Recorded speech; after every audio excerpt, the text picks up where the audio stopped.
এ কি হলো সর্বনাশ! অপু বিশ্বাস এবার নাকি ঢালিউড কুইন বুবলির বাসায় হঠাৎ বুবলির মেয়েকে দেখতে গেলেন। দেখুন, ইদানিং কালে খুব বেশি একটা ব্যাপার চলে এসেছে এআই। তো এআই যেমন আমার কিছু সাংবাদিক বন্ধু আছে যাদের সাথে আমরা অনেক কাজ করি। ভিডিওতে পুরো ঘটনা প্রিয় দর্শক, ঢালিউড পাড়ায় একই শুনছেন আপনারা। অবিশ্বাস্য হলো এটাই নাকি সত্যি যে বুবলির ছায়া পর্যন্ত মারাতে চান না অপু বিশ্বাস। সেই অপু বিশ্বাস নাকি হঠাৎ করে ছুটে গেলেন বুবলির বাসায়। হ্যাঁ দর্শক, বলেন এত বছর পর কেন এসে করতেছে? আমার কাছ থেকেও টাকা খাইছে কয়েকদিন আগে 12 লাখ টাকা। আর হোয়ার ইজ স্টুপিড? ঠিকই শুনেছেন, সোশ্যাল মিডিয়া থেকে শুরু করে ইউটিউবের আনাচে কানাচে এখন একটাই খবর, বুবলির মেয়েকে নাকি দেখতে গেছেন ঢাকাই সিনেমার কুইন অপু বিশ্বাস। কিন্তু হঠাৎ কেন এমনটা করলেন তিনি? শাকিব খানের দুই স্ত্রীর মধ্যে তো দাগ কুমড়োর মতো সম্পর্ক, তাহলে হঠাৎ কিসের টানে বুবলির বাসায় ঠু মারলেন অপু? মেয়েকে কোলে নিয়ে একই ওকে বলেন পেপার দেখাইতে। ওটা একটা চক্রের সাথে জড়িত। ও চাইতেছে কাণ্ড ঘটালেন তিনি। আর এই খবর শুনে নাকি শাকিব খানই বা কি বলেছেন সবকিছু বিস্তারিত জানবো আজকের এই ভিডিওতে। তাই না টেনে পুরো ভিডিওটি শেষ পর্যন্ত দেখুন। ঢালিউড সুপারস্টার শাকিব খান, অপু বিশ্বাস এবং শবনম বুবলি, এই তিনজনের নাম একসাথে এলে যেন খবরের শিরোনামে ঝড় ওঠে। আমরা সবাই জানি শাকিব খানের প্রথম স্ত্রী অপু বিশ্বাস এবং দ্বিতীয় স্ত্রী বুবলির মধ্যে সম্পর্কটা কেমন। আমি বলেছি না আমার লোক বলেছে? তো এটা কে বলেছে ভাই? আমরা শুনেছি। সোশ্যাল মিডিয়া একে অপরকে খোঁজা দিয়ে কথা বলা থেকে শুরু করে বিভিন্ন সাক্ষাৎকারে তাদের একে অপরের প্রতি ক্ষোভের কথা কারোই অজানা নয়। শাকিব খানের জীবনে এই দুই নারী যেন দুই মেরুর বাসিন্দা। তাদের ছেলে আব্রাহাম খান জয় এবং শেহজাদ খান বীর, দুই ভাইয়ের মধ্যে সম্পর্ক ভালো থাকলেও মায়েদের মধ্যে বরাবরই একটি অদৃশ্য দেয়াল রয়েছে, কিন্তু সেই দেয়ালকে এবার ভেঙে গেল। নেটিজেনরা বলছেন হঠাৎ করে নাকি সব মান অভিমান ভুলে বুবলির বাসায় হাজির হলেন এবার অপু বিশ্বাস।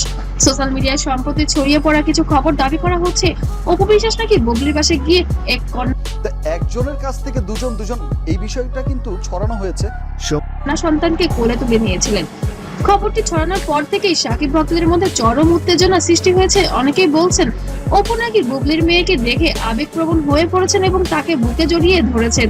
কেউ কেউ তো আবার মনেও করছেন শাকিব খানই এই দৃশ্য দেখে অবাক হয়ে গেছেন। কিন্তু দর্শক, আপনাদের মনে নিশ্চয়ই একটি প্রশ্ন ঘুরপাক খাচ্ছে, বুবলি তো একটি ছেলে সন্তান রয়েছে যার নাম শেহজাদ খান বীর, তাহলে এই মেয়ে কোথা থেকে? টোটাল বিষয়টাই খুব হঠাৎ করেই হয়েছে। আমি বললাম যে লাক, তো আমার সমস্ত কিছু এলো। বুবলি কি কোনো লুকানো মেয়ে আছে? দর্শক, এবার আসুন আসল সত্যটা জেনে নেওয়া যাক। আপনারা যারা ইন্টারনেট বা ইউটিউবে এই খবর দেখে বিভ্রান্ত হচ্ছেন তাদের জানিয়ে রাখি, বুবলির কোনো বা ইউটিউবে এই খবরটি দেখে বিভ্রান্ত হচ্ছেন তাদের জানিয়ে রাখি, বুবলির কন্যা সন্তান হয়েছে মে মাসের 11 তারিখে এবং সেই সন্তানকে দেখার জন্য অপু বিশ্বাস গিয়েছেন। সম্প্রতি বুবলির একটি সিনেমা শুটিং এ অথবা তার কোনো আত্মীয়র ছোট একটি মেয়ের কথা ছবিটি তোলা হয়েছে এবং অনেক সময় বিভ্রান্তকর কিছু ছবি দেখা গিয়েছে যে বুবলির নাকি এর আগেও একটি বিয়ে হয়েছিল এবং সেখানেও নাকি একটি মেয়ে। আমি শেষ, মানে ওই চক্রটা চায় যে শাকিব খান শেষ, মানে বাংলা চলচ্চিত্রই শেষ। এই জন্য তো আঘাত হানতেছে, কত টাকা পেয়ে এমন করতেছে। সেখানেও নাকি একটি মেয়ে সন্তান আছে, এবার আবার আরেকটি সন্তান হয়েছে এবং সেটা নাকি শাকিব খানেরই, এমনই কিছু গুঞ্জন আছে সোশ্যাল মিডিয়ায়। তো সেই কারণেই কি এবার অপু বিশ্বাস গেলেন সেই বাচ্চাকে দেখতে? সোশ্যাল মিডিয়ায় ভাইরাল হয় এমন চটকদার থাম্বনেল বা খবর দেখে কেউ বিভ্রান্ত হবে না। বিনোদন জগতের সঠিক এবং সত্য খবর সবার আগে জানতে অবশ্যই যাচাই করে নেবেন। তো দর্শক, শাকিব, অপু এবং বুবলি এই তিনজনের মধ্যে আপনার প্রিয় তারকা কে? আর অপু বুবলির মধ্যে এই ভার্চুয়াল যুদ্ধ, এটা নিয়ে আপনার ব্যক্তিগত মতামতই কমেন্টে অবশ্যই জানাবেন। আর আপনার মূল্যবান মতামত আমাদের সাথে শেয়ার করেন। ভিডিওটি ভালো লাগলে অবশ্যই লাইক দিন এবং শেয়ার করুন। আর বিনোদন জগতের এমন আরো খবর আপডেট পেতে অবশ্যই চ্যানেলটিকে সাবস্ক্রাইব করে পাশে থাকবেন। আর পেজ থেকে দেখলে অবশ্যই ফলো করবেন এবং অবশ্যই মাথায় রাখবেন শাকিব খান কিন্তু এখনো নীরব, সে কিন্তু এখনো কিছু বলেননি। তবে কি এটি নিছকই গুঞ্জন নাকি সত্যিই হচ্ছে এমনই কিছু? আজকের মতো বিদায় নিচ্ছি, ভালো থাকবেন, সুস্থ থাকবেন, ধন্যবাদ।